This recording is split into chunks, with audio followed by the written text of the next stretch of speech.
grasya. Kung imo ni, sigurado ko, kukunin mo to kasi ito ay gugulayin. Pero, sa case ko, hindi.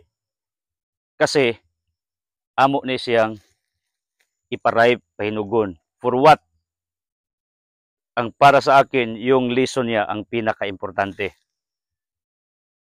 So, iba-iba tayo ng diskarte para hindi ka mabunog sa seedlings. In other words, so anong pinaka-the best? Lahat na ng mga prutas ko dito ay halos mga seeds, galing sa seeds sa buto. Hindi yung grafted. Kasi advocacy natin to against global warming, climate change.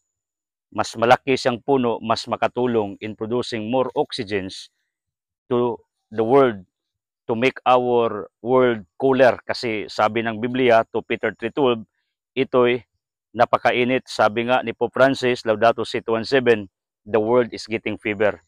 So kailangan natin itong palamigin. At isa sa mga makapalamig sa ating mundo is of course, hindi ka magsunog ng basura mo, plastic mo. Iwasan mo yun na itapon kahit saan kasi pupunta yun doon sa river at sa dagat, apektado mga kinakain nating mga isda. Pero, yung tanim talaga, itong plants like jackfruit, this can help to make our environment cooler. So, anong gagawin natin? Dapat maliit pa, pusto na to.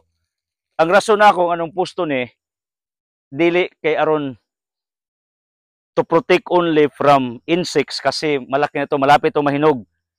Pusto na mo para dili hilabtan si kinsay mulabay dire. Meaning, we cared. Kasi nirespeto naman tayo ng mga kapitbahay natin dito. At saka yung pamilya kung sa baba, alam nila pag iputos, meaning amo ning gi-reserve for seedling purposes. So the question now, paano to natin putusin na mas ibabaw? Pero let's try. Kasi ang buhay talaga ay para-paraan man lang. Susubukan ko umakyat dito. Kasi noon, ito naman talaga ang aking hilig. Akyat ang akyat sa mga puno. To, wow. Tinangnan na namin to. Malapit na tong mahinog oh. Baka next days or next week kukunin namin ito. So kailangan siyang lagyan ng sako para bigay mo ka sa akin tos. Ang hirap talaga umakyat.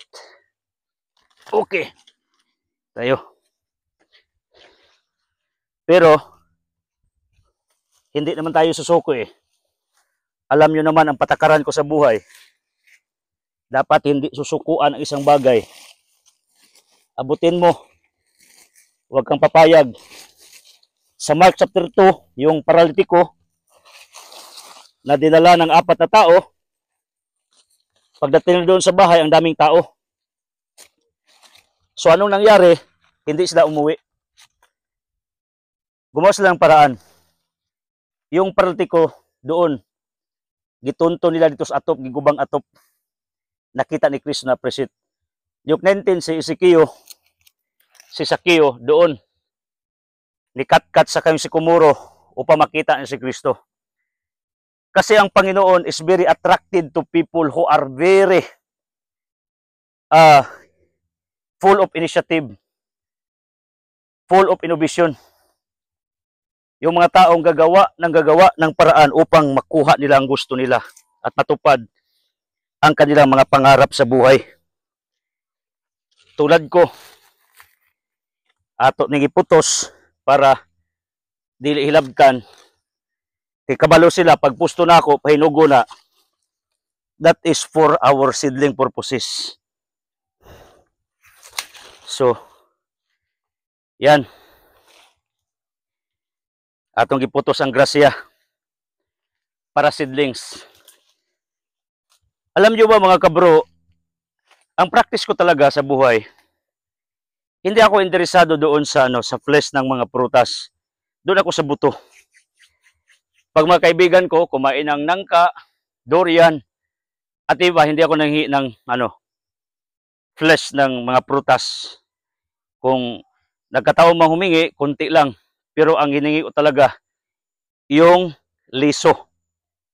Kasi, yung liso ay pwede nating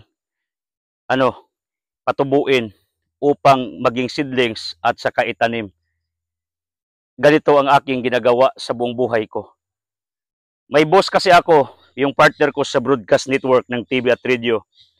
At saka partner ko sa GDK Foundation, yung nagbibigay kami ng pagkain, bigas, at iba pa. Binahar TV gani, one of our collaborators sa Facebook natin, sa ating mga vlogging, kasama na sa ating team. Yung Carlos Aristo na Hagna, kasama na rin. Alam nyo, hindi ako naghingi sa kanya kahit isang piso or sentimo. Ang hiningi ko sa boss ko, yung nasa utak niya. Paano patakbuhin ang isang business? Paano patakbuhin ang isang mga bagay-bagay dito sa sanlibutan? Yun ang ginagawa ko, kaya nga ako, very careful ako kung sinong kaibigan ko because it will affect you. Kung kaibigan mo, walang kwenta, wala ka rin kwenta. Pero kung kaibigan mo, mga magagaling, sooner or later, magiging kang magaling. Kung magnanakaw, magnanakaw ka rin. Kaya nga, pagpapasok ka sa politika, mostly, doon nahawaan na takdan yun siya. So, ganun ang practice ko sa buong buhay ko. Liso. Ang pinaka-importante para sa kuha. Ngano, it will produce more fruits one day. Kaya nga, may kasabihan, pag yung monkey or unggoy, bigyan mo ng banana at pira, hindi yung pira kukunin niya. Yung banana. Kasi di naman niya alam ang worth or value ng pira. Tao, kukunin yung pira at saka yung banana, dalawa. Kasi makain yung banana at saka magamit yung pira pagbili ng maraming banana. My point goes this way. Kung pangsamantalang kaligayahan, yung flesh, yung unod ng prutas. Pero kung gusto mong maraming bunga, itanim mo yung liso. Ang iba nga, anong ginagawa towards dito? Bata pa, dabong pa, gikauna, gigulay. Pero pag hinog, anong ginagawa doon sa liso? Gidungag, gisaing. So, paano yan tutubo? Ang pinakadabis, pagkakain kayo ng anong prutas, paturok ka itong binhi para ipasanay, para one day di na mo magsigpalit or mangayo sa mga silingan. So, pakita ko sa inyo, ito ay area natin dito. Tingnan nyo. May mangga kasi ditong tinanim ko. Dito sa side na to. At saka, may marami diyang coconuts. Kita nyo? Pakita mo, Tors. May mga avocado dyan. Mga avocado to, pag may usok, yan. Mga tanom na, avocado na. Ito avocado to. Tingnan nyo. Ang taba ng avocado. So, ang linis natin patungo dito. Mayroon nga dito kamuting kahoy. At doon, tingnan nyo, yung panoramic nakikita at saka yung resort ko doon sa taas. Yun. At ito, napakataba na niyog. Tingnan nyo. Ang ganda. Itong dahon to, ito yung panglinis ng kaldero. Baka pwede sa mukha mo, lalo na sa mga bashers ko kasi magaspang yung mga mukha nila eh. Kung masama pang ugali, titira ako ito sa gusahis. Kung si trabawan paglimpyo ni kaha, kaldero, muning pwede dis mga bashers na ako para mulimpyo nila mga naong kay hilabtanon kayo. So much for that. As what I've said, I am particular to the seeds, not to the flesh. Sana ganun rin ang utak nyo. Walang masama kung kakain kayo ng prutas, pero yung liso talaga dapat yung focus mo. Yun talaga ang dapat targetin mo sa buhay. Because hitting the right target will bring you to a successful life, will give you a prosperous living, at saka, it's like a source of water, instead sa gripo, doon ka sa source. Yung liso kasi, nagproproduce yan ng maraming bunga. Huwag yung temporary na saya, kundi yung lasting na kaligayahan ang dapat mo na makamtan. Pero, wala man talagang makapagbigay sa atin ng lasting happiness, Panginoon lang.